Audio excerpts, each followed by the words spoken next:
But I was going to say, I've actually always had a good gas tank, even when I'm really, really out of shape, like now. So, as Gabe gets us live on YouTube, if you're with us on Facebook, feel free to head on over to the page, hit that like button, and share it. So that way your friends can come join the show, and you can leave a comment in the bottom as well, and we'll get to it during the show. And we are all the way live on the tube. All the way live on the tube, all too. All the way live on the tube. That makes us 2 for 2. Oh, let me close your door, and then we'll be good to go. There we go. Wait for Gabe to get situated back in his chair since he is technically my blind co-host today.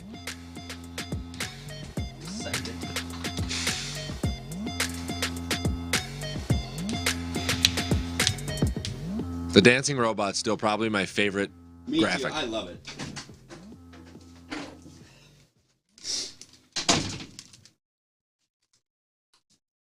Like Gabe get his headphones plugged in here. Musicless. Acapella intro.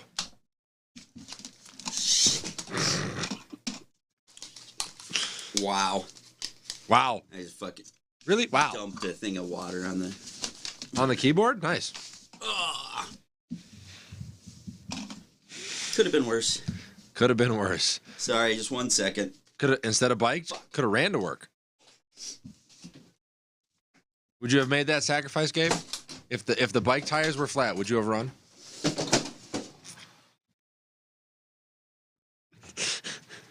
Dumped a big glass of water out right on.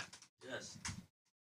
It's not a glass of water, folks. If you can hear Gabe, he's saying that he dumped a glass of water back there. I'm fully convinced that it's a puddle of sweat. Just sitting in the control room chair since he biked to work today. I mean, round of applause for the cause that he even made it in on pretty much on time today, too. I give him credit. I give him credit.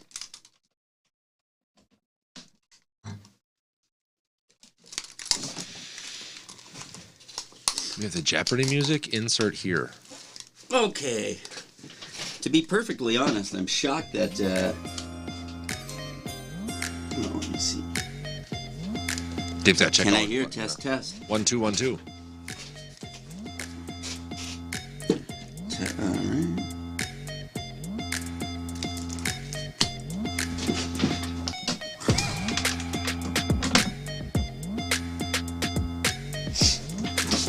Okay.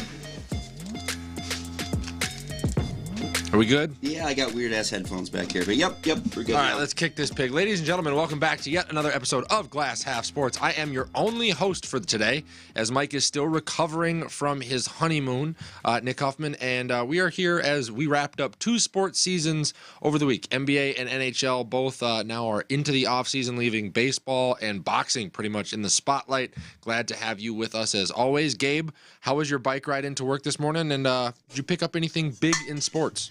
Well, as you heard from me earlier before the show, I'm loving the guy who made the call on the Ellie De La Cruz. Just his debut is probably the thing that excited me the most. Like, it's just awesome to watch a dude like that. I don't know where that body type has been for 40 years or 50 or what. I mean, for the history of baseball. Yeah, and now we have 2 rookies in a row. With this 6'5" track stars who can.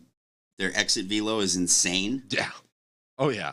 And it seems like they're getting better. Like, we had the injured version, which was Byron Buxton. Then we had the legal issue version, which was O'Neal Cruz. And now we have Ellie, which is just going to tear the cover. And by the way, with the bandbox that he plays in Cincinnati, he might hit 50 homers next year. Yeah.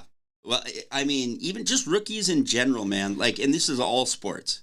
Rookies are so much better now than they've ever been, right? Oh, yeah, absolutely. You know, and it's like Corbin Carroll. I don't know if you've seen his numbers that he's put up in baseball. Like, man, and by the way, he is like deluxe white trash. Like, he looks so like a little trailer house kid. Like, I love him. I love him for that. All right, so anyway. All right, well, ladies and gentlemen, as always, you can find us on TikTok, Instagram, Facebook, Spotify, YouTube, Patreon, and Twitch. You can find us on MCN Channel 6 Saturdays at 10 p.m. And if you have a Roku stick, you can find us on the MCN app anywhere, anytime, all across this globe, because this is a sports show that you're going to want to listen to. Make sure you head on over and hit that like, follow, and subscribe button to help us out. We'll make sure to bring you awesome content. This week, we are going to go through Vikings as they wrap up OTAs, Timberwolves as Karl Anthony Towns continues his media tour for some reason.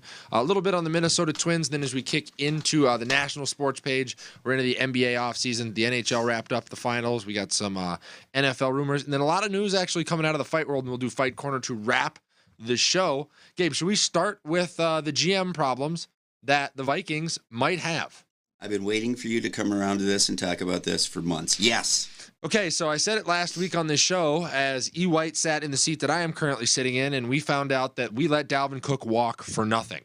And now we're hearing that Danielle Hunter is not going to show up to camp, which seems like two things that E. White called just bad PR. I don't think it's bad PR. I think it's just bad leadership, and I think we might have a general manager problem. So let's run down everything that has happened. We have had two lackluster drafts now. Now, last year's class was injured. They haven't really shown anything yet. But this year, when Mike was even on the show, said kind of lacked direction. So there hasn't been a clear picture painted as to what we're looking to do. JJ, the face of the league that isn't a quarterback, doesn't have a contract, and you've had all offseason to get that done, and he didn't show up to OTAs. He can curb the conversation saying that it wasn't contract related as to why he wasn't there, but that plays a factor into why he wasn't there, right? Kirk Cousins, not a long-term deal in sight, no long-term plan at quarterback. Dalvin Cook walks for nothing. You don't have a long-term plan at defensive coordinator. You bought in Brian Flores, which is great, but in a year from now, he's going to be a head coach. Your defense really hasn't gotten any younger. Next year, you're looking at Jordan Hicks is going to be gone. Harrison Smith is likely going to age out. You're already at risk of losing Danielle Hunter. In my opinion, Kwesi Adofo-Mensah has 365 days to show me this team has direction before he's shown himself the door. That's what I'm getting out of this. Like, you look at that track record, do you have any faith in him at this point, Gabe? No, not at all. And I hated it from that first draft pick, and there's just something about it that I got a bad feeling. And then the draft this year was the same, and all this stuff. Now, did you see that there's an article that I got in front of me from, I don't know, it was recent, but it's that he's shaken up his front office a little bit. Did you see that? I did not. Okay, so here, I'll read this to you. So it says, Vikings general manager Kwesi Adofo-Mensah has shaken up the team's front office a bit this month, right after the draft. So he's parted ways with director of football quantitative methods pro scout Scott Kuhn. Mm-hmm. Let's see, he came from the Dolphins alongside Rick Spielman. Cool. In 2016, I'm trying to see the other guy because I'm trying to figure out if he's kind of blaming these people. Neil Stratton is the other one, who's the director of pro personnel. Okay. I think those are two significant spots, but what the hell? I mean, regardless of of shaking up, you're shaking the tree or reorganizing the living room furniture, for lack of a better term, all of the decisions have to be signed off on by the guy that you hired to fill this role. And if he's still signing off on these moves as a leader, it's his fault. Yeah, this was so that was 2 weeks ago, by the way. So yeah, it looks like to me that's just a shit rolls downhill trying to keep his job a little longer, huh? Absolutely. And here's what I'll say. With the Danielle Hunter thing, and then we'll touch back on the JJ thing. I know we've done a lot of that in the last couple of weeks. If the Danielle Hunter thing gets messy, and we don't at least get a second and a third for a 28-year-old pass rusher who had 10.5 sacks last year and at one time was a perennial Pro Bowler, fire him on the spot. You have to, because then other GMs around the league are gonna start looking at him, knowing they can take advantage of him, and then you're gonna ride the next 3 or 4 years out with this guy starting behind the 8 ball at a competitive disadvantage in the middle of a rebuild? No, absolutely not. Absolutely not. I'm not going to stand for it, and I hope the rest of the fans in Minnesota wouldn't either. I would love to be able to ask him, just, what's your plan? Like, what is this? Like, they don't seem to have one. Right. It seems like it's to go 10-6, 10-7, or whatever. Competitive rebuild, right? Get yourselves back into the playoffs. Ensure that you have some job security. No, sometimes it's okay to come out to your fans and just be honest. Hey, we're going to be bad this year. I've already gone through the schedule with Mike. 8 wins is about where the Vikings should sit. 9 if we're lucky. 7 or 6 if we have injury concerns or the JJ thing goes sideways or Kirk gets hurt or whatever, right? We're not all that deep. Bottom out. The quarterback of your future is sitting at the top of the draft. Like, you should have traded Dalvin Cook when you had the chance, got whatever you had for him. Didn't matter what anybody was offering, just take it. Same thing with Danielle Hunter. You look at the highest bidder, and whatever it is right now, if you don't think you're going to be able to bring him back and he's not going to be a part of a competitive playoff run, get rid of him. 9-8 doesn't do you any good. The Dallas Cowboys have been bad for that reason for a very long time. Do we want to continue to be the Dallas Cowboys? National media shits on them every single year for not actually being able to get to the promised land. And if we're in a business of winning Super Bowls, it's okay to come out to your fan base and say, hey, we don't have it. But if we can move some pieces, like if we're at the trade deadline this year and we have 4, maybe 5 wins, and you can start to look at trading Harrison Smith, moving Jordan Hicks. If you haven't done it yet, move Danielle Hunter. You can start looking at, is there anybody out there that needs a quarterback like Kirk Cousins? You don't have him under contract for next year anyways. Start to move some of these expensive veteran pieces in stockpile draft picks, because every team that has done that over the last couple of years has, to include the Kansas City Chiefs, who moved Tyreek Hill, have managed to rebound themselves right back into playoff contention. I'm about to put up a quote that I think this just summarizes apparently who he is as a GM. Okay. And so here it is. And this is from a month ago. It's nothing really soon, but Vikings, he's excited about Kirk Cousins, but every option is open going forward. That's the most middle-of-the-road thing I've ever heard. And truly, that's how all of his moves have looked. They've looked gutless and kind of like, how is Kirk Cousins as a quarterback supposed to react to that statement? Sure. Are you trying to make him feel good? You know, because it's not doing that. No. It's maybe making him feel shitty, and it's definitely making you look disingenuous. You know? For a guy that we touted as being this analytical, buy low, sell high kind of guy, why do I not feel in his decisions the kind of edge or coldness that you would want to come out of an analytical-based decision maker? Yeah. You don't feel it at all. No. And you know what? Maybe he is good at the analytic stuff, but he's definitely not a leader. No. And he's definitely not, I mean, I guess right there you can just stop. He's not a leader. And that's it doesn't seem clear. like it. Right. It seems like the leader in that organization right now is Kevin O'Connell. Yeah. Right? Like, I know you have your own gripes with him being player friendly, but at least we get responses out of the guys that operate underneath him. At least we're getting results, right? Like, if we're going to call it what it is, Kwesi Adolfo-Mensah has fed Kevin O'Connell a shit sandwich over the last year, and he turned it into a 13-4 record. That's pretty good. If he turns around this year and gets us back into the playoffs, that's fantastic, because Kwesi has done him no favors.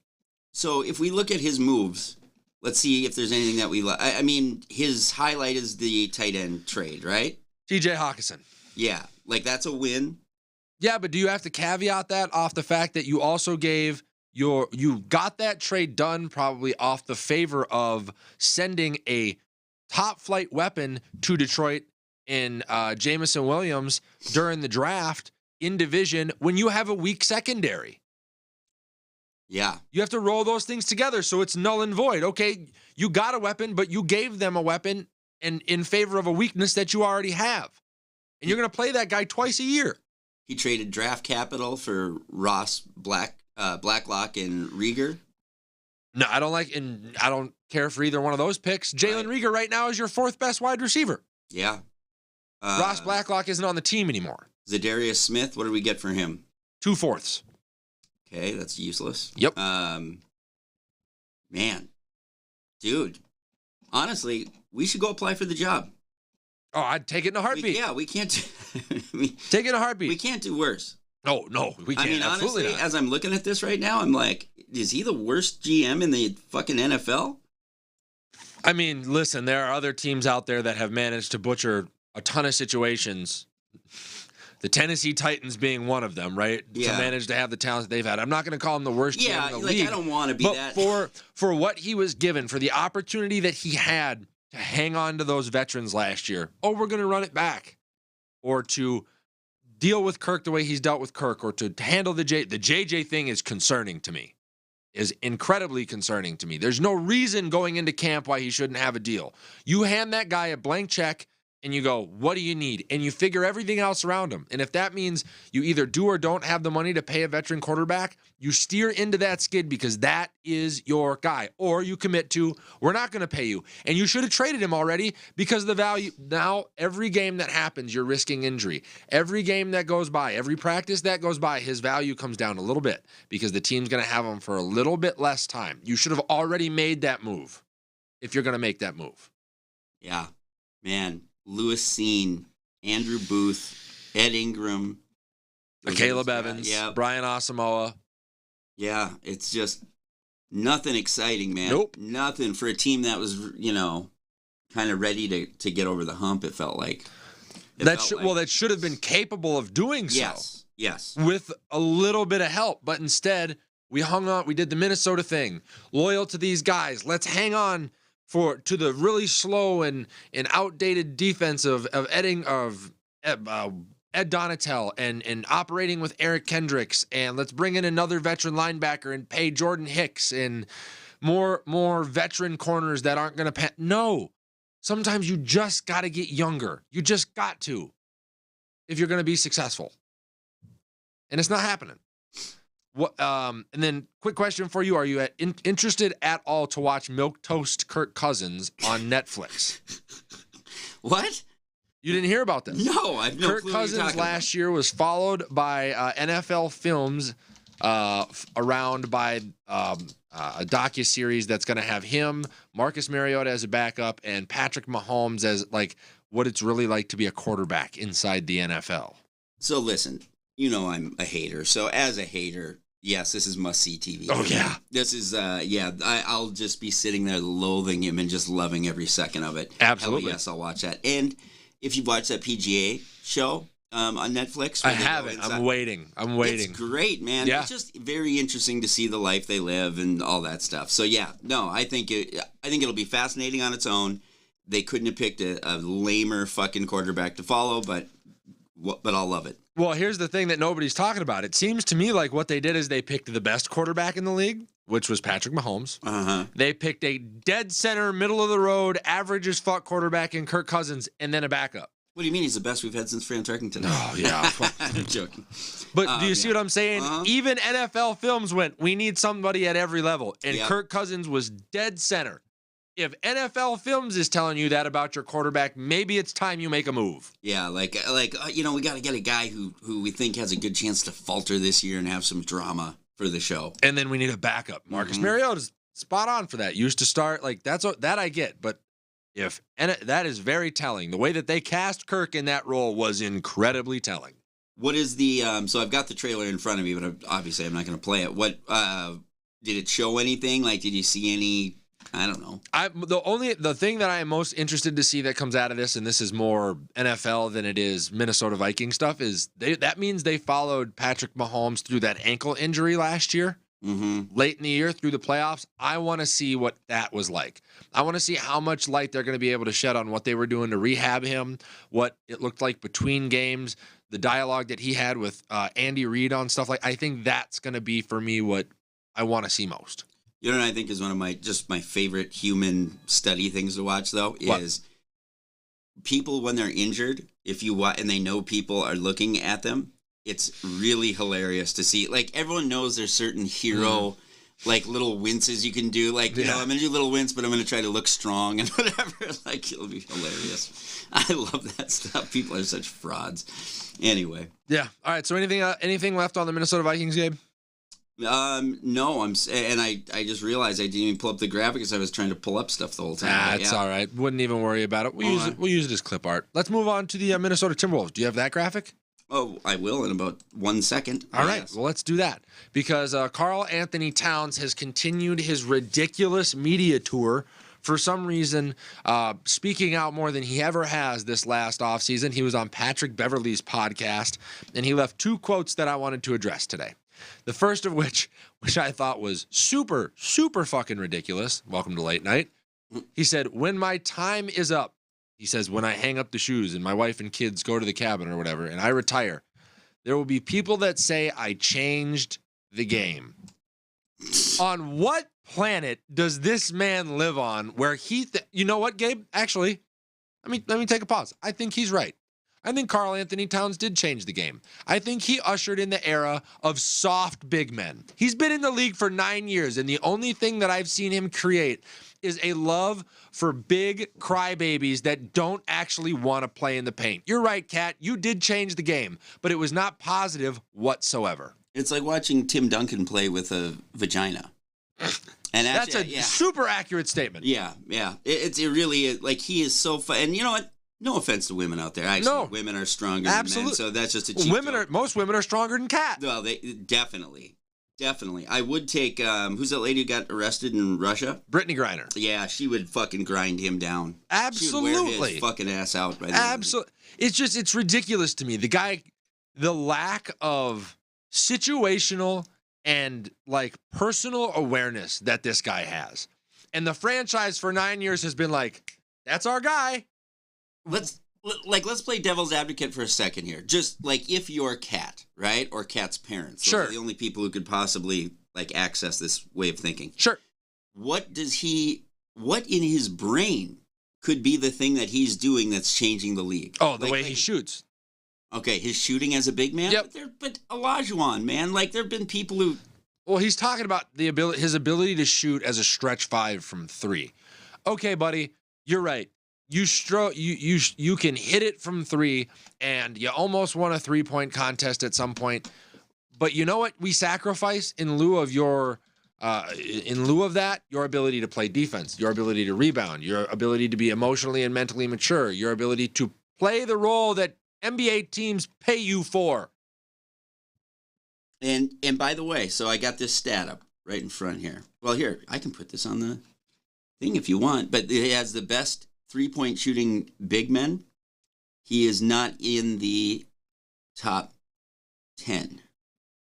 So you got Dirk Nowitzki. Oh, Dirk was a better shooter for sure. Kevin Love, Antoine Walker. I didn't know Rasheed Wallace was a good shooter from three. Ball don't lie. Okay, yeah. Al Harrington. Love Al. Yep. Karl Anthony Towns like 11th on this list. So that comment, and then Patrick Beverley, former Timberwolf, went right in and asked him about the trade situation, like the trade rumors that have been floating around him all offseason. And you tell me if this sounds like a guy that wants to be here. As Minnesota Timberwolves fans, you hear this quote, do you go, yeah, bring him back, or do you say, nah, fuck it, trade him? He goes, the trade rumors, they are as true or as false as the Timberwolves make them. End quote. I just don't even understand what that means, in a way where it's like, why don't you just say that you want to be back, or you know what I mean? Like, Thank you. If you want to be here, if you really believe that you're the franchise guy, the response to that question should be, hey, listen, we were super close last year. We didn't get the opportunity to play enough together. I would love to have the chance to run it back, but I understand that there are basketball decisions that have to be made. If the Wolves have to make a move, I guess we have to make a move, but I want to be here. That's the response you get from a franchise player.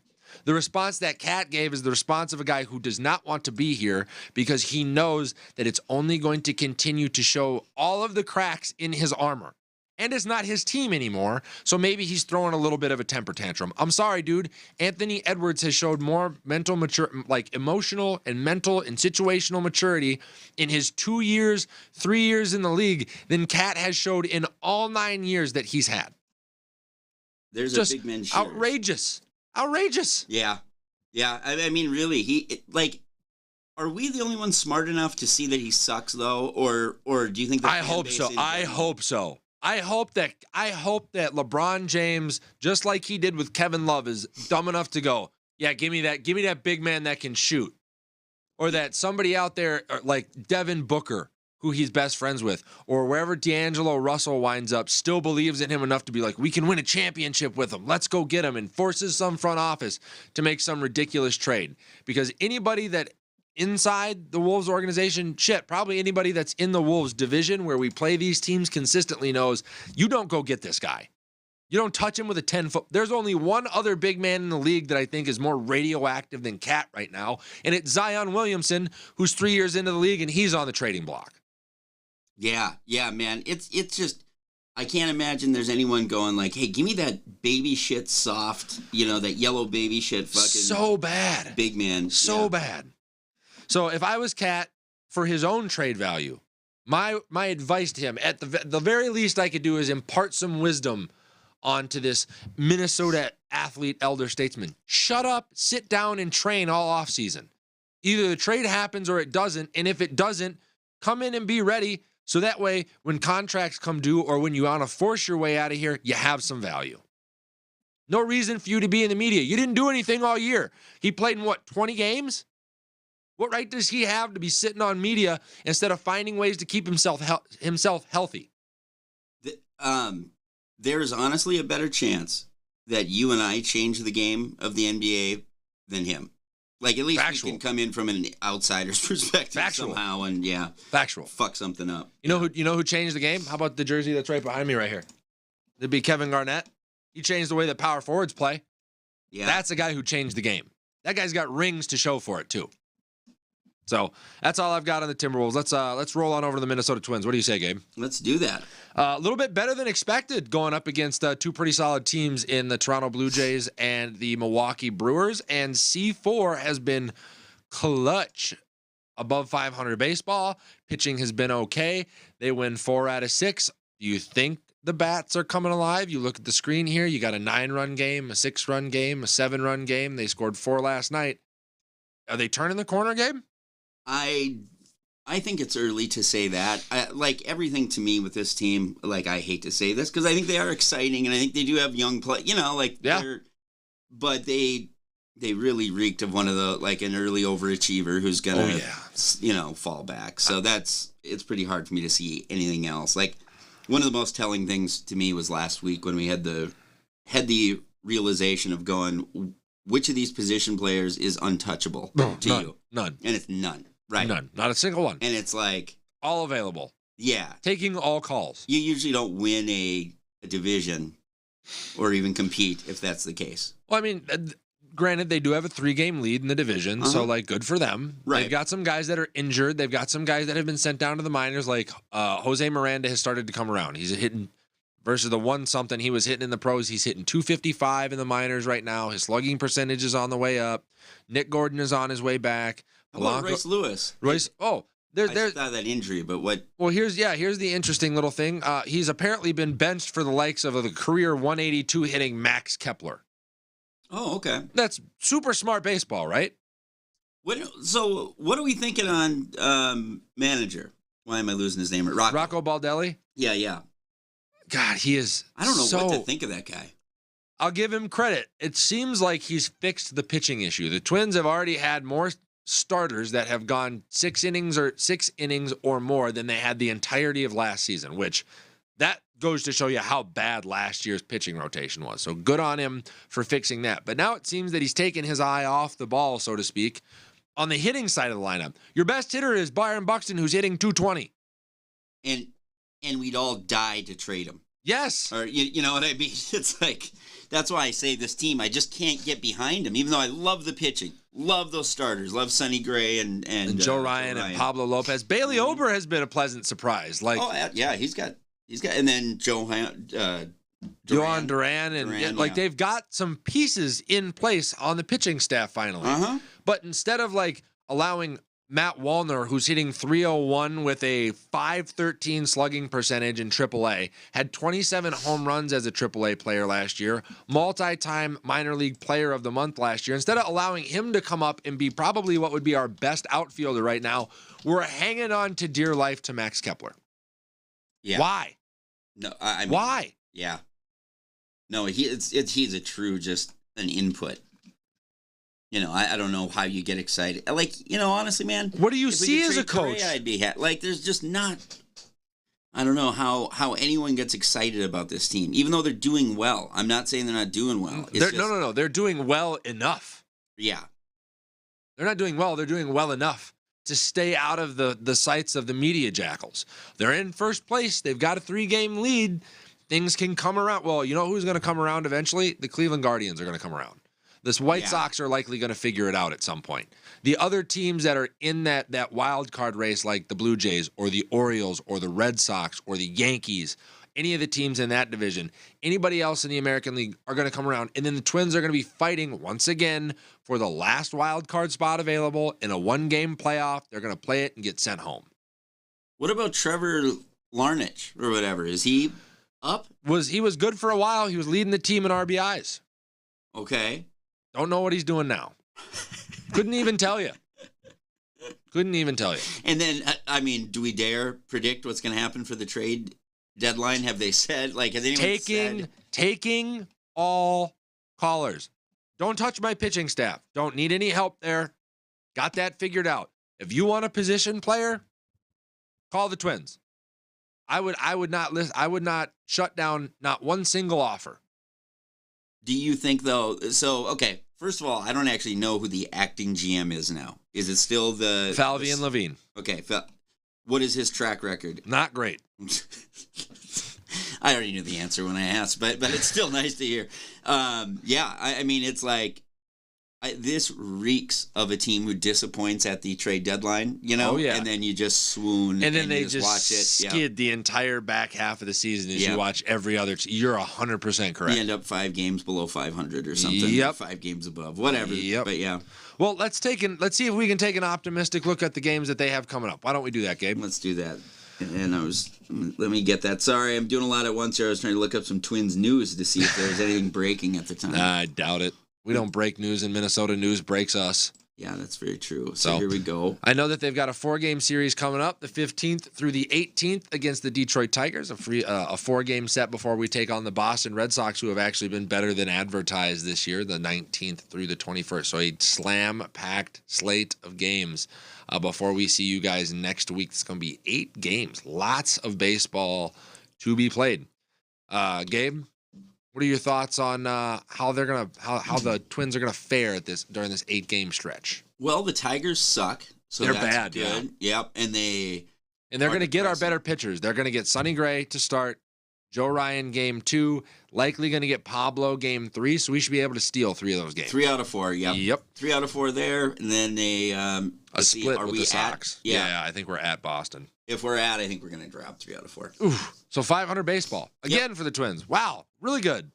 Yeah. And once again, you just look at the hitting, right? Like, okay, we're seeing these are the kind of numbers I'm seeing other places in the league. Batting average leader right now is 400. Our best hitter is hitting 220. Yeah. Home run leaders across the league. Fucking bad. Home run leaders across the league are in the 20s at this point in the season. Our home run leader is Joey Gallo, who doesn't play every day and has 11 homers. And when's his last home run? 2 weeks ago? 2 weeks ago. Okay, yeah. RBIs. Well, let's just say this. Carlos Correa has hit into as many double plays, I think, as he has had RBIs this season. Willie Castro has been our bright spot with 13 stolen bases, and he couldn't find his way onto the field for other teams. I'm never going to understand the Carlos Correa deal. Like, me either. And I know he's good. Not that good. Yeah. You would hope that this little hot streak becomes contagious. That's the only thing you can hope for now. Like, he had the go-ahead triple the other night. He had the Grandy that pretty much won us the game in Toronto, and then he had the walk-off against Milwaukee. He's had 3 games where he is the reason why we won those ball games. Ticks in the war box, right? You got to hope it catches fire because you know it's not sustainable. He hasn't proven for it to be sustainable the entire season or his entire time here in Minnesota, which is a year and a half now, right? Yeah. So that's our best hope. And then just keep leaning into the pitching. That's our bright spot. We've got multiple guys with, I think, 7+ quality starts. Sonny Gray's ERA is still below 3. Pablo Lopez already has over 100 strikeouts. I think he's on pace for close to 300 this year. And Joe Ryan's got a whip below 1. Still, at this point in the season, the pitching is your bright spot. Find a bat. Find any bat. To include Matt Wallner, who's sitting in AAA tearing the cover off the baseball. That's what I have on the So yeah, I was just going to say that, though. Do we have any trade targets? Can you think of anything out there?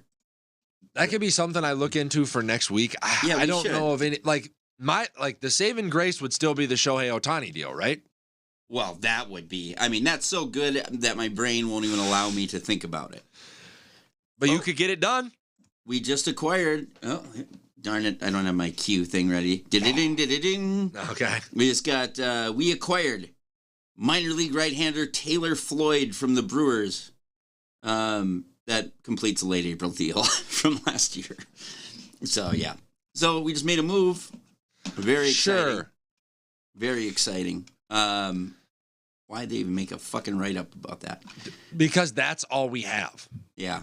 That's how bad it's been. That's how, like, I feel like the Twins, like, they struggled to just get a product on the field this year, and they went, oh, my God, we hope this works. Struggled just to get a product on the field. We're just looking for 9 guys. Yeah. Can we field a team behind our pitchers? Can anyone play today? Like Willie, like I said, Willie Castro has been our bright spot, but I felt like they found him in a sandlot hitting rocks with a stick and went, oh my God, that guy can swing wood. And they put him in the lineup. That's how bad it's been. Yeah. Awful. All right. Well, let's leave Minnesota sports and go to the NBA Finals as that wrapped up. How about that, Gabe? Yeah, let's do it. All right, so the Denver Nuggets went ahead and won their first NBA championship against the Miami Heat in 5 games. So Mike was actually right in his prediction. Got to give him credit, even though he wasn't here. But in my opinion, because Mike isn't on the show, I'm going to go ahead and say it's better to be lucky than good. And I don't think the Denver Nuggets are all that good. I really don't. Joker's really good. Jamal Murray's really good. Michael Porter Jr. is a pretty decent piece, and Aaron Gordon is okay. But there's a reason why those last 2 guys that I mentioned haven't found starring roles on other teams. It's because they're probably not as good as other people think they are because of the pressure that gets taken off them by the 2 absolute superstars that they play alongside. Now, caveat that with the fact that in round 1, they got Minnesota, who hadn't played all of 15 games together all season as a starting 5. They beat us, and then they went and took on Phoenix. Monty Williams' wife was diagnosed with breast cancer in the middle of that series, and CP3, one of the best point guards in NBA history, pulls his groin and misses the final 2 games of the season when Denver was on the ropes. We're going to be honest about that one. And then they went up and faced Miami, who is missing their regular season leading scorer in Tyler Hero for the entirety of the series. You're right. It is better to be lucky than good, and their luck just happened to be that every other team wound up with an injury, and they managed to stay healthy because we've seen it in years past. Their core hasn't changed at all. Denver's core hasn't changed at all from the last 3 seasons. In the last 3 seasons, they've fallen short. The only thing is they stayed healthy this year. Credit to Joker. Credit to Jamal Murray. They got it done, but I'm interested to see just how successful they are come 2024 when they don't have all of the chips fall in their favor. Well, never mind. I don't want to go into this. I'm still confused about why Djokovic is that good. Like, I don't watch much, and I but it's like... He's a true big man. Yeah. He's what everybody wishes they were. Throw him the ball at any point on the floor, and he makes the right play every time. Huh. Every time. He's not a physical, he's like... He's European physical, so he's like big and slow and awkward, but his IQ is off the charts. Okay. Off the charts. And he hustles all the time. Like the entire game.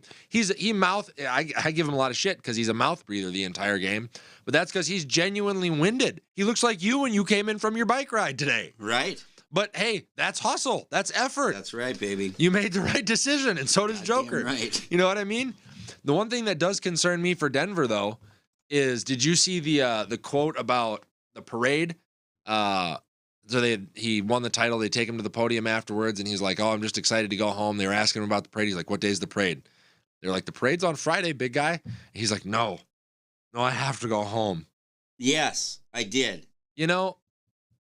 I don't want to read too much into it, but that strikes me as a guy that is really homesick, that has to put in a lot of time on the road, that doesn't want to move to America full time. How long does that guy stay in the league? He's got 2 MVPs, should be 3. He has an NBA title now. I would not be surprised if at the end of this contract he hangs it up. That would be crazy. I would not be surprised. He's not 30 yet.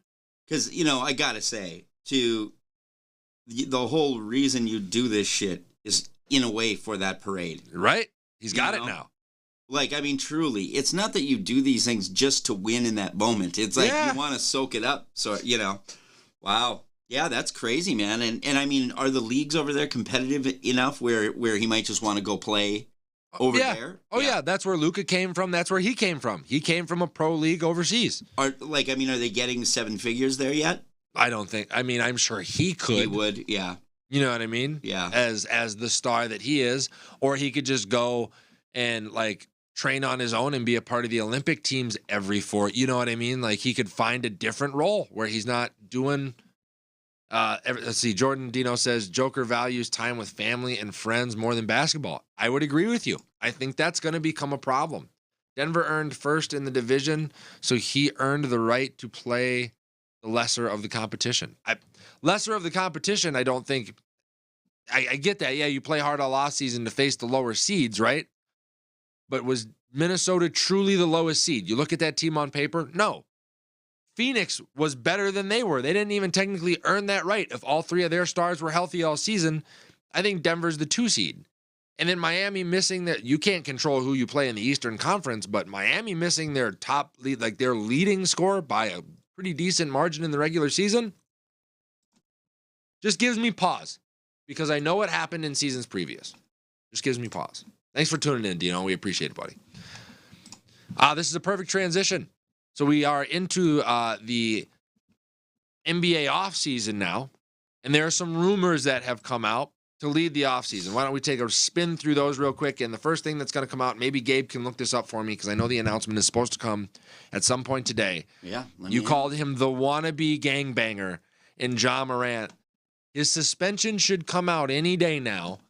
And so speculation has started to spin around as far as what the suspension should be. Gabe, as you look this up. I am looking it up. So looking at 25 to 30 game penalty, says Vincent Goodwill. Do you think that is enough for the several transgressions and lying to the league commissioner for what has occurred on Ja Morant?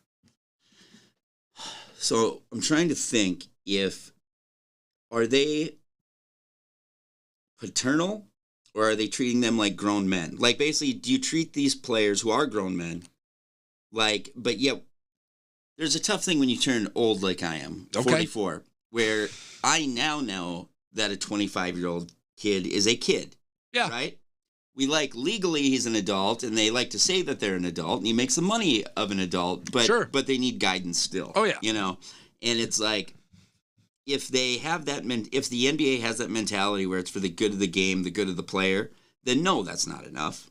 Like, that kid needs a fucking crazy wake-up call to where I'm like, I don't know if he's got a mental illness beyond wanting to, schizophrenia that makes you think you're a gangbanger or whatever. Yeah.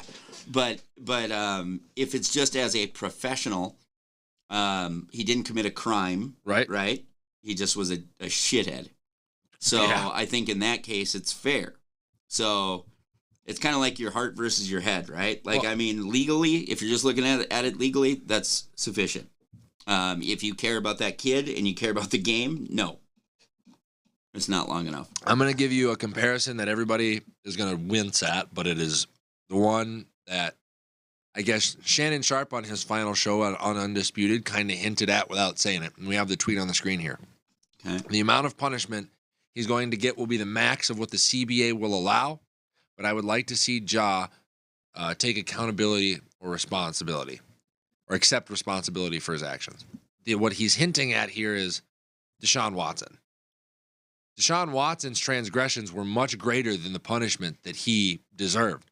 But because there's a CBA in place where there are rules and they're going to be able to fight back, you're probably going to see him get somewhere between 15 and 20 games. Because if you give him a full season, the CBA is going to call out the NBA for being too tough on its players. And that, especially a player-driven league like the NBA, that's not going to fly. Yeah.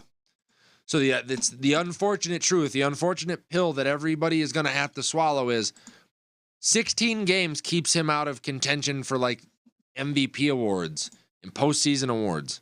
That's likely where they'll start, is at 16 games. And it's not enough. The CBA maybe needs to be addressed, but that's likely what you're looking at. Did you see this Lil Wayne stuff? Yeah, Lil Wayne saying that I wish I could get to him. I wish I could speak to him. He wants to help him out? Yeah. Yeah. He's ignored him. Like, well, duh. Yeah. If you're not smart enough to keep the guns off IG Live, you're obviously not smart enough to seek help on your own for your own stupidity. I'm not surprised. That's not even at all. I'm surprised that he's shut him out completely. I would think he'd answer and give lip service just because it's right. Wayne, but yeah. Sure. Yeah. Well, how about so John Morant was the number 2 pick in his draft. The number 1 pick in the year that he was drafted was Zion Williamson, who now all of a sudden has reportedly has noted that he prefers a change of scenery, specifically in New York. The Pelicans will field trade calls this summer before the NBA draft, Thursday, June 22nd. Gabe, would you touch this guy with a 10-foot pole if you're an NBA team? I'd take him for Cat. You know what? You know what? I said that there was one guy in the league that was more radioactive than Cat, and I think it's Zion Williamson. There's a lot going on out there about his personal life right now. And I don't know that stuff, mistresses and baby mamas. The guy can't stay healthy. He can't get his diet under control. He's undersized for his position. Sure, when he's on the floor, he's a wrecking ball. But, dude, using a flint-loaded muzzle rifle in a AR era is never going to work. I need you more than 20 games a year. Yeah. Any team needs him more than 20 games a year, especially since this is going to be a contract year for him. So whatever team comes knocking on that door, go ahead and just relegate them to the cellar. Because you're right, what you're going to have to trade to get him is going to be more than what you're going to get out of him, so it's going to hurt your team. I'm worried about Zion Williamson for much different reasons than I'm worried about Ja. That man just needs to get healthy. He needs to lose some weight. He needs to learn to play a different type of basketball. Because 20 games is not going to get you max money. 20 games is not going to make you a superstar. Sure, it can make you a slam dunk champion, or maybe it'll get him onto the And One tour if that's still around as a street baller because he's so unique, but it's not going to make you a successful NBA player. It just won't. Do you think one of the other rumored places I'm seeing as I'm looking up here is the Trailblazers? What do you think of that? So you want an undersized point guard and an undersized center? I don't know. SB Nation says could be their next championship move. No. Because Portland's got a track record of making championship moves, right, Gabe? Right, absolutely. Yeah, that should tell you something. That should tell you what you need to know. All right, from a guy that's obviously not going to have a whole lot of impact to a guy that's going to have some impact. We mentioned this last year when Bradley Beal signed his Supermax deal with the Washington Wizards, but it has already come out this year that they're going to work together to find a new trade home for this superstar. Gabe, now this is going to be interesting. This is a guy who can have impact and elevate a team to championship status. 3-and-D guy, can operate an offense from the 1 or the 2. Miami Heat, LA with the Lakers and LeBron, even maybe Minnesota. Those are places I think that he could go and have a chance to win. Do you know anything about Bradley Beal? No, nothing at all. Well, it's because he's been stuck in Washington his entire career. But he's a pretty good baller.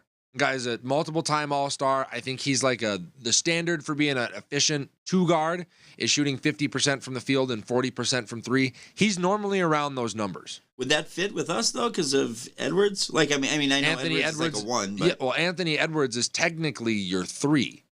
Daniels is your 4, and you can play Rudy Gobert at the 5. So what you're missing right now is a 2-guard and a point guard.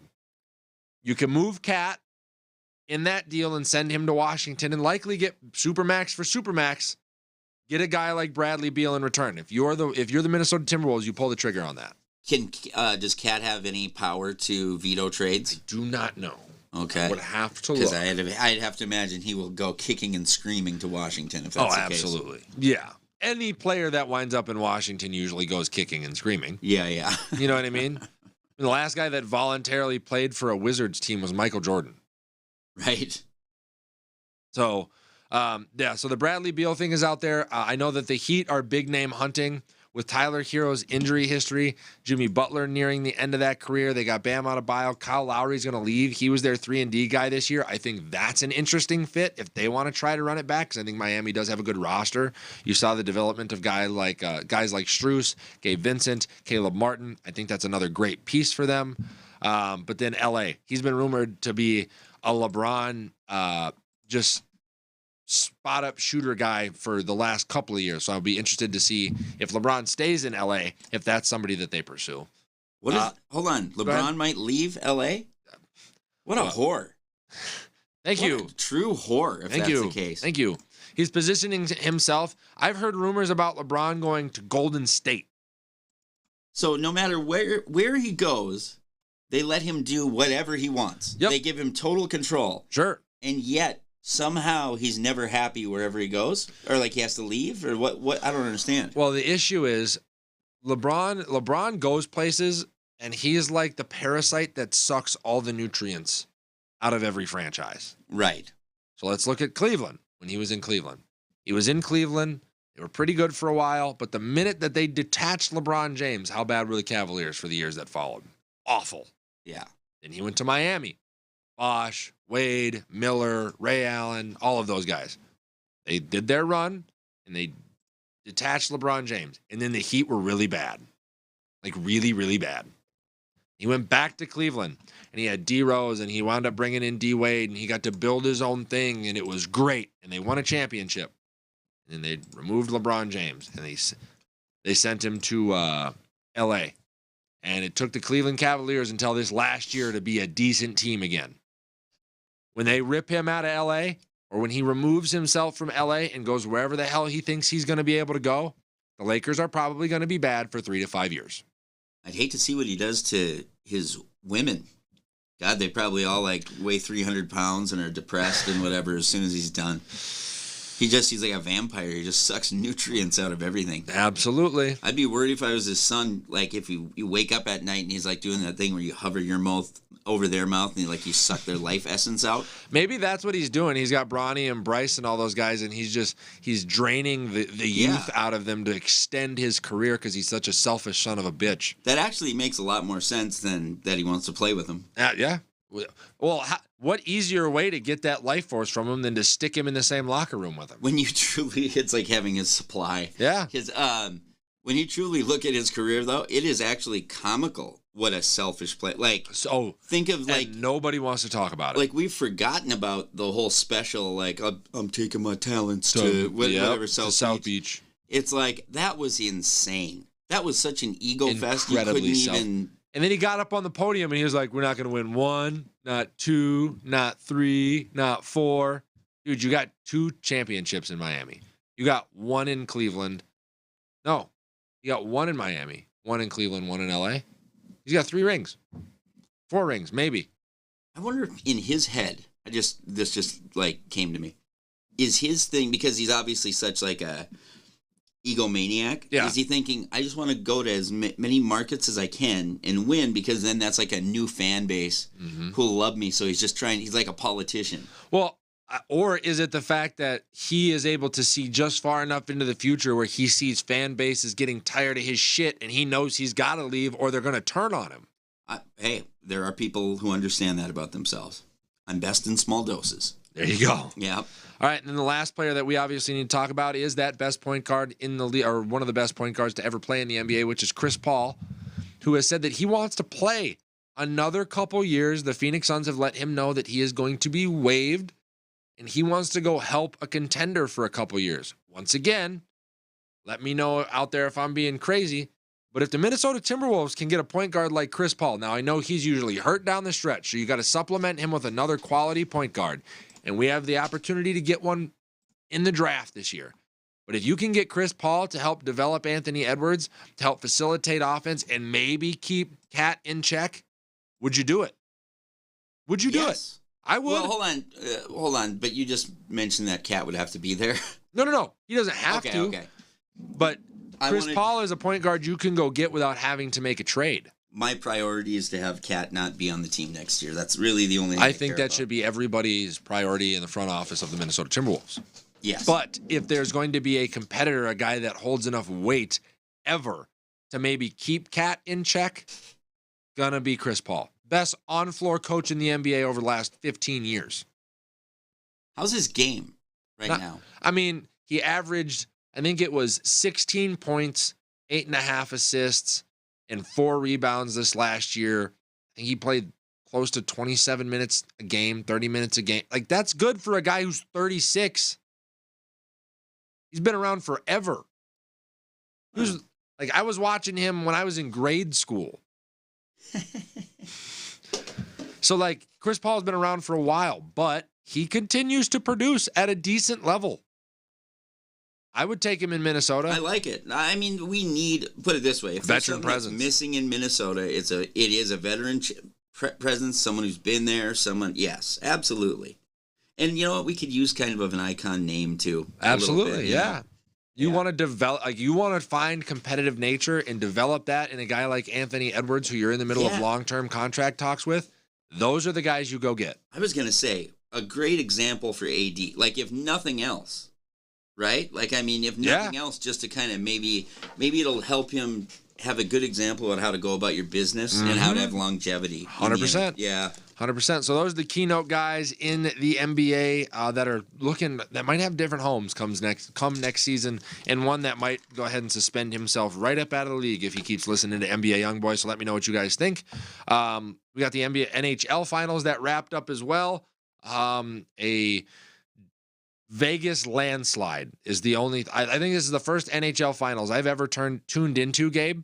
And I had to turn every single game but one off in the second period because the margin of victory was that large.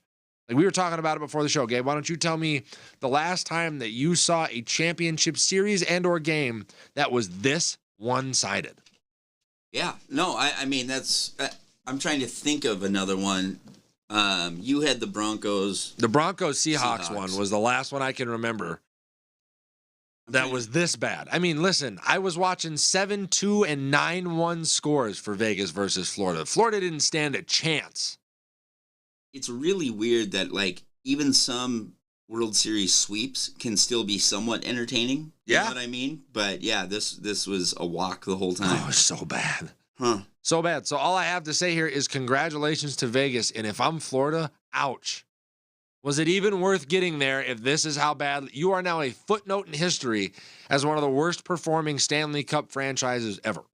Well, I think it still hurts as a Minnesota Wild fan, as the state of hockey still not having a cup. Oh, yeah, absolutely. I mean, they did it in 6 years. Less than 6 years. They started in 2017. Is the expansion draft too generous? I don't think so, because otherwise the Wild would have had a good run when we were an expansion team. And we didn't. Huh. It's how you do it. Weren't the Kraken really good right away, too? First year, really bad. This year made the playoffs. Yeah. Okay. So, not a big hockey fan, but that's what I have on that. If you've got comments on it, leave them on Facebook in the comment section. We'll get to them after the show. A couple of NFL rumors that I want to get to real quick before we get into Fight Corner. Oh, let's go. Let's see. Oh, Bradley Gale. These expansion teams are killing me, bro. Well, I think they're killing a lot of people. I think they gutted a lot of rosters, but Vegas made it happen. An expansion draft, I mean, 2017 was how many years ago? 6 years ago? They've had to re-sign guys. They've had to draft well. They've had to pay free agents. They just did it well. Sure, Seattle was good this year, but in year 4, how good are they going to be when some of these guys are due for contracts? How good are they going to be when they've had to draft for a couple of years and they've had to bring in other free agents? Allie says, be more of a hockey fan. I can try with your help. Let me know what we need to watch down in the comment section. Have less of my ex-wife's name. Oh, stop it. I'm just standing up for you. Jesus. Going to get me in trouble before I even get off the show here, Gabe. All right, let's switch on over to the NFL rumors, shall we? Yeah, sorry. What'd you say? NFL rumors. Next graphic, please. Yeah.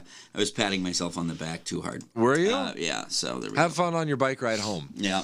All right, so just 3 things maybe that I want to touch on here. 2 of them are running back related. News dropped the other day that Saquon Barkley is now not ruling out, sitting out the entirety of 2023 after not signing the franchise tag that was offered to him by the New York Giants. This didn't go well for Le'Veon Bell. It hasn't gone well for other players in the past that have wanted to do the whole year holdout. Gabe, is this cause for concern for somebody that we thought was going to be a generational talent at the running back position? Any running back who thinks that they are important in the league right now seems to come out on the losing side. Yeah. So unfortunately, you've chosen to play a position that you get to be really good at for 2 years, and you're usually in your contract, and then it's not valuable to anyone anymore. He's got great talent, right? Clearly. Yeah. But it's just, I don't know, man. And it seems like it's happening for wide receivers. I really believe they're going down that same path. So. Yeah, I mean, look at it. Dalvin Cook, Zeke, and Leonard Fournette are all free agents right now. Derrick Henry was on the trade market this offseason, and nobody made an offer big enough to go get Derrick Henry. Right. And now Jonathan Taylor's starting to speak out about his contract negotiations with the Indianapolis Colts. Listen, if you're a part of that running back position, unless you're Christian McCaffrey, who they paid because he's not just a running back, but he's a wide receiver as well. Yeah. Alvin Kamara, same thing. That guy's going to catch. He's going to run the ball 250 times a year. He's also going to catch 60 passes and have 800 receiving yards.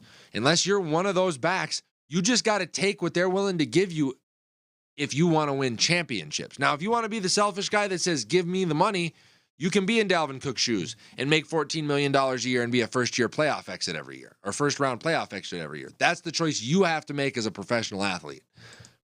It's like a read the room type of thing here. Situational awareness. Yeah. Super important. It's I don't know. It's fucking crazy to me that these, like, really, if I'm a great running back now, you motherfuckers got to find a way to start faking injuries mid-season or something like that. Like, oh man, I've already got 1,000 yards on game 8 or whatever. Like, I'm gonna take a seat. Yep. No, or pay me. Yep. It's like that's just where they're at right now. I mean, if I'm a running back, you know what I do? I'd stop wanting all this guaranteed money. If that's how you're going to operate 2 years into your rookie deal, if you're like a guy like Ezekiel Elliott who is knocking the ball out of the park, I'd say restructure me and make it incredibly incentive-based. Yeah. You want to get your money? Go earn it. That's actually the answer. Go earn it. Yeah, highly incentivized. Get yourself a nice base. We're not mad at that. Yep. Go get $6 million a year for base. Yeah. But if you want to earn $14, $15, $16, $17 million a year, you got to run for 1,200 yards or 1,300 yards, 1,500 yards. You got to have 10+ touchdowns. You got to allow less than 5 sacks. You got to affect the game in other ways that are statistically driven, so that way you can start to reset the market in the value for running backs. It's the only way to do it right now. Yeah. So, and then last but not least, Gabe, thoughts on the Browns' new logo? This is so funny, by the way. Let's see, the Browns' new logo. Yeah, which is right below. That's what you're looking at down there at the bottom. Well, I guess my first read on it is that it's fucking completely stupid piece of shit. That is seriously a fucking stupid fucking logo. They ought to be ashamed of themselves. It's better than just an orange helmet when you call yourselves the Browns. No, it's not. Are you sure? I actually prefer the orange helmet. That is so fucking lame. And if they knew a fucking thing about logos, by the way, as someone who works with logos all the time here, you don't pick subdued fucking tones. Like, that is a subtle. A logo's supposed to stand out. That's the whole fucking point. Well, I'm thinking just like Deshaun Watson's criminal accusations. They're trying to hide that, just like they're trying to hide this logo. Honestly, I'd ask off the team. I'm like, I'm not gonna put that on my fucking shirt, you asshole, or my helmet. Right? No way. I'm sure that'll do great for merch. Who's the Browns? Like, did the Browns owner's daughter or something make this? Yeah, it was on his fridge from her third grade art project. That's what it feels like. Jesus. Bad. And they announced it on Twitter like it was a big deal, by the way, which was really funny. Yeah, like, hey really, guys, really funny. Wait till you see our new logo, and if you really think about how many focus groups and shit that went through. Oh my God, yeah. You're telling me nobody stood up and said, hey guys, I don't know about you guys, that looks like a fucking piece of shit to me. Yeah. I mean, we've got a bad logo.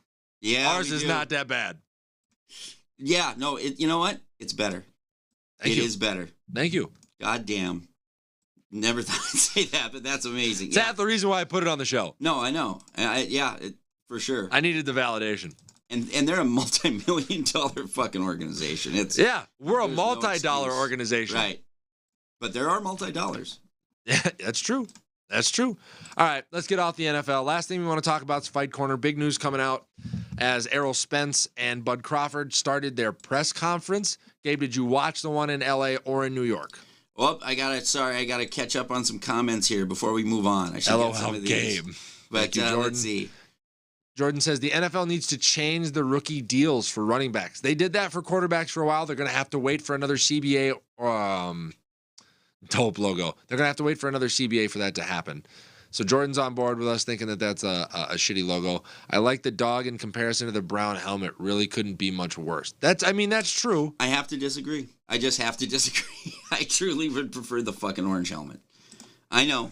I actually do appreciate the orange helmet in that it's so shitty. It's just and it's so off-brand. They're the Browns, and it's an orange helmet. Yeah, it's like that monkey shit brown kind of color. Yeah. No, it's interesting. Whoever's I'd like to see who the fashion designers are in that area of the country. In Cleveland? Yeah, a lot of great designers over there apparently. Crackheads and meth addicts. Yeah. So, I'm sorry, actually, that's probably offensive to drug addicts. I apologize. Yeah, a lot of talented drug addicts absolutely. with design. Yeah. But, Gabe, have you had the opportunity to watch the Errol Spence and Bud Crawford press conferences? And if you gleaned anything from them? So, I have not watched a full press conference, but I've watched a shitload of coverage. Yeah. And I guess Bud is doing that thing where he is, I don't know how to read it. I mean, I 100% believe that he's as confident as he is acting, Sure. And I don't know. I just think he's going to win. I just really think he's going to win, and I think he knows it, and he is so adamant in every conversation. He's said some big shit. Oh, yeah. I mean, the comments that were coming out, one guy said it's going to be a fish fry. The other one said it was going to be a crawdad boil or something like that. Like, they're both going to go. The one thing that they've both guaranteed us up to this point is pretty much we're going to stand toe-to-toe in the center of the ring, and the first guy to fall loses. So we're going to get a good fight on July 29th. That is guaranteed. Yeah, I mean, I do think that whoever has the chin is going to be the one who kind of comes out on top here. And I think that, they're both obviously great fighters, man. Oh, yeah. I do believe that Errol Spence is more one-dimensional. I do believe that, wow, I just read your bottom thing, Tiafoe. Oh, we'll get to that in a second. Wow, we'll get to that in a second. Because I watched that fight. And it was incredible. He looked so good. He looked incredible. So sorry, yeah. But anyway, back to this. Yeah, Bud is going to win this fight. Oh, we're on opposing sides, Gabe. Really? Gentlemen, well, let's make a bet. Okay. Because I think Errol Spence sees something. Like, what makes you think that? The way that he's responding, the way that he's calling out Bud Crawford's resume, it leads me to believe like he's been in the tape and he's saying, who have you fought? Who have you fought of my caliber? And look at who I've fought recently. The best person that both those guys have fought, they both fought. Yes. Which is Porter. Yep. And Ugas. Yep. Who else? I'm trying to think who else. But it's like, I don't know. That's so when he says that to me, when Spence says that, to me that reeks of, that's the one thing that everyone says about Bud. It's the one thing he can say that might get his goat. Like, to me, it seems like a cop-out thing. Whereas Bud is, in my mind, looking through him and saying, I look at Errol Spence's recent history and I go, God, their title fight, these guys are worthy. They have straps, and he's stopping everybody.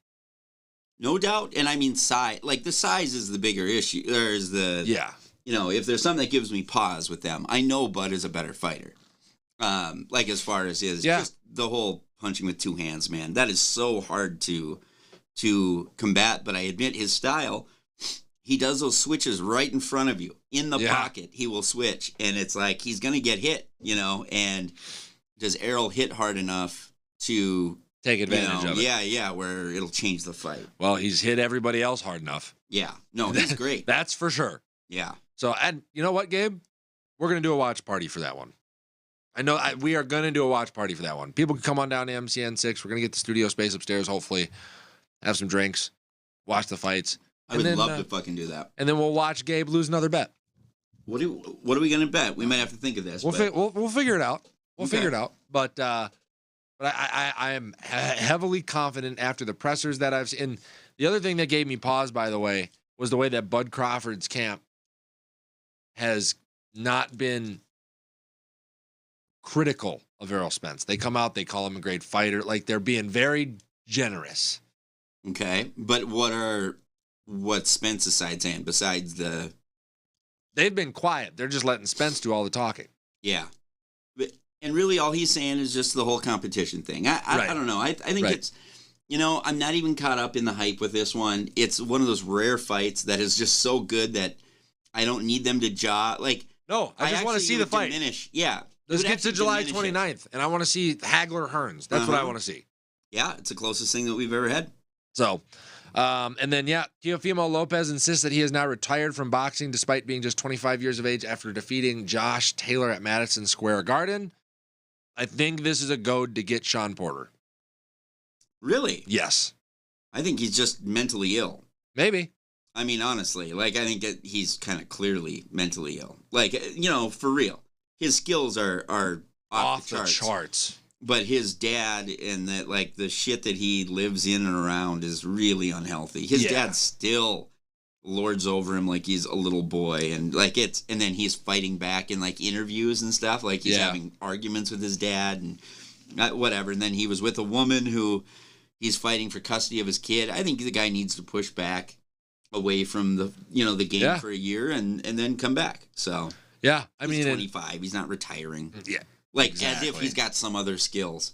Like, I'm going to go start a furniture store that I've always wanted. He's got a docuseries coming out called Gordo. I'm interested to see that. It should be called bipolar disorder. It could possibly, whatever that is in Spanish. Yeah, sure. Yeah. So that's all I got. Anything else you got on boxing? No, it's. I think that Bud Crawford's going to win. That's all. All right, let's go to the UFC. Two people that me and you talk about a lot on this show. We're on the UFC 289 card. First, we can start. The first thing I want to start with is Charles Oliveira. Me and you have been very hot and cold on this man. But did you watch this fight against Beneil Dariush? I did not watch the full fight. I watched some highlights of it, and he looked fucking great. Like, he looked sharp as he has ever been. And that's against a guy who has looked real good against Beneil Dariush is not a joke. Like, he earned that fight against Charles Oliveira, who has kind of been the gatekeeper and, around the belt for 2-3 full years now. And I know Islam Makhachev does not want to fight Charles coming up, but has he earned it? Has he earned his rematch after beating Beneil the way that he did? No doubt. No doubt at all. He should have got the rematch right away if he wanted it, which absolutely. I don't think he did, right?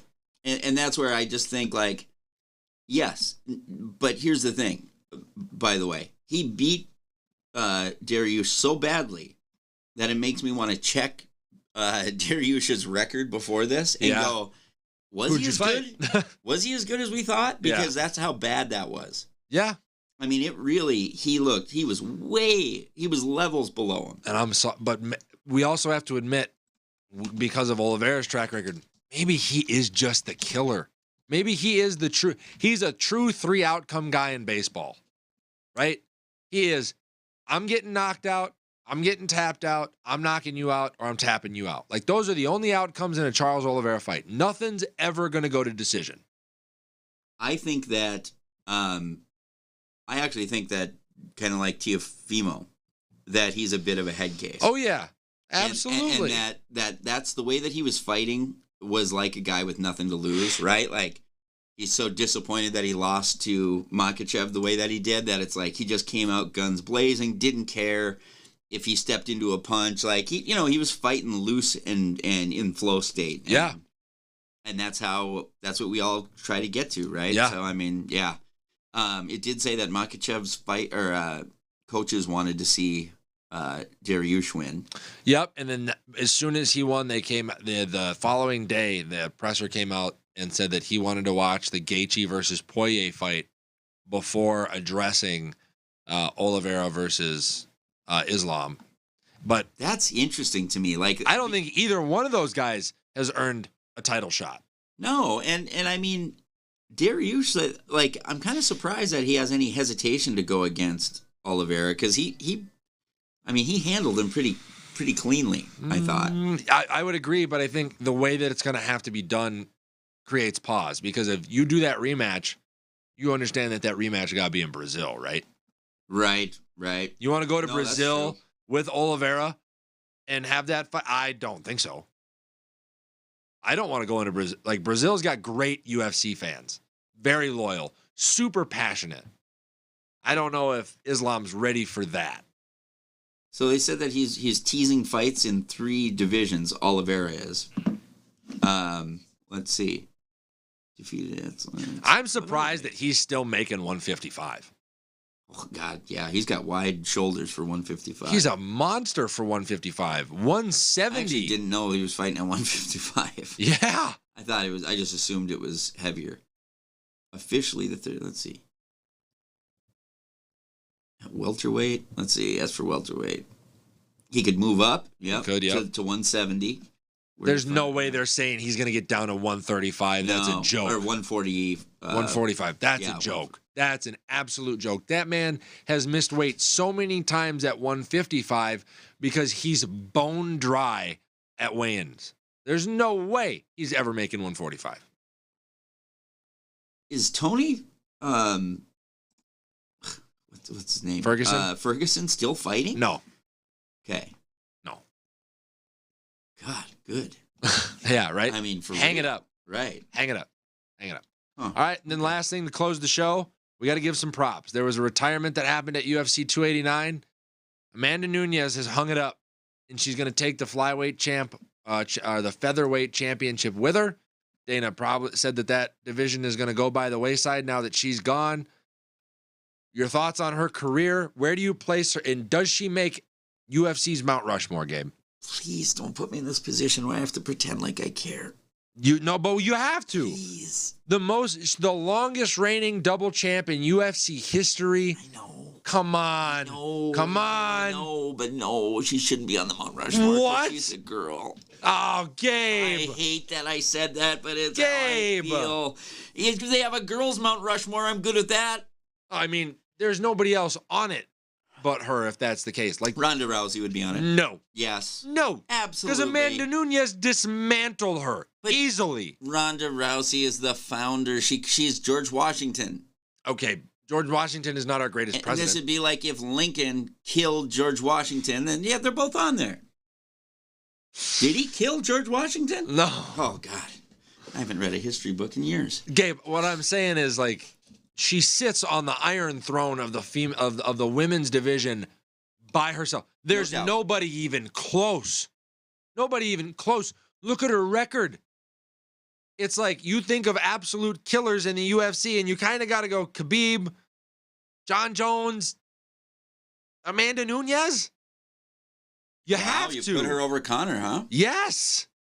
Look at how long she's lorded over 2 divisions for the entire back half of her career.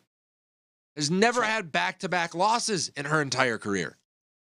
Chuck Liddell. Nope. You have no respect for those who came before you, do you? None at all. You know what? You wouldn't do well in karate. You need to kind of respect your... Like, you'd walk into a dojo and go like, nah, old man, what are you going to tell me? Read the resume, Gabe. You just got to read the resume. Look at how long she's been doing it. The gap has been so big. How many people buy pay-per-views to watch her fights? You do. Every time. Are you being honest with yourself? Yes. Every time she fights, I watch. Amanda Nunes fight. Oh, yeah. My God. You call up your boys, you get... Yep. Okay. I'm surprised you don't like Carl Anthony Towns' game better then. You did not just put those two in the same class. No, because he's not in her class, actually. Oh, my God. Gabe, knock it off. No, I'm saying she's better. I was going to say, come on now. No. I'm saying definitively that she is better. Yeah. So, yeah. I think if you have a real Mount Rushmore, you have guys like George St. Pierre. Sure. I think you do have to. I'm a hater on Conor, right? But I'd still put him on that Mount Rushmore for sure. I guess you got to give a woman a spot. So yeah, what the hell? No, you don't have to. She's earned it. Yeah. Okay. Don't make me be sexist publicly. Okay. That's something I like to keep to myself. Fine. It's my private thoughts. Fine. Well, all right. I'm so fucking honest. I can't help it. Do you like to watch women? Do you go to watch high school women's basketball and shit? Oh my God! Stop! No, I don't. Wondering. Okay. No, I don't. Yeah, because I don't like them because I think it's not as good personally.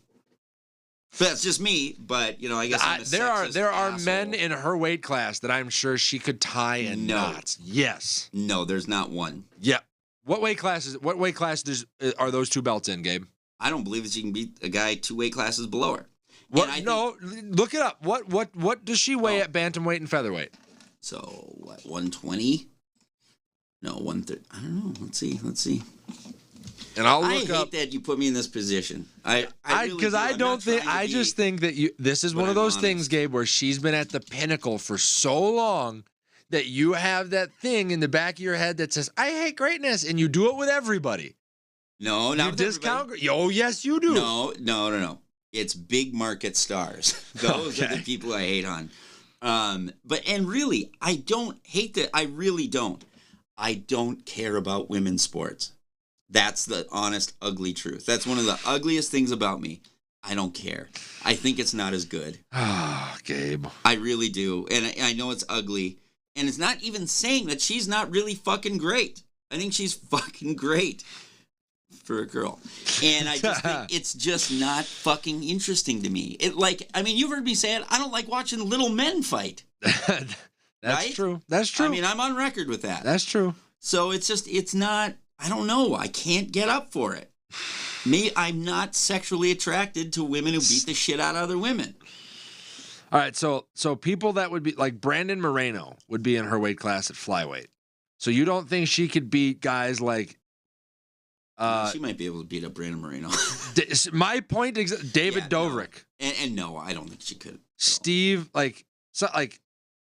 there are guys inside the top 5 in these weight classes that I think she stands a chance against. I think she'd do great. I think she can hold her own against anybody. She's a super skilled fighter. A crazy Michael Jordan of female fighting. Michelle Jordan. Yeah. I just can't, man. God, I'm a piece of shit.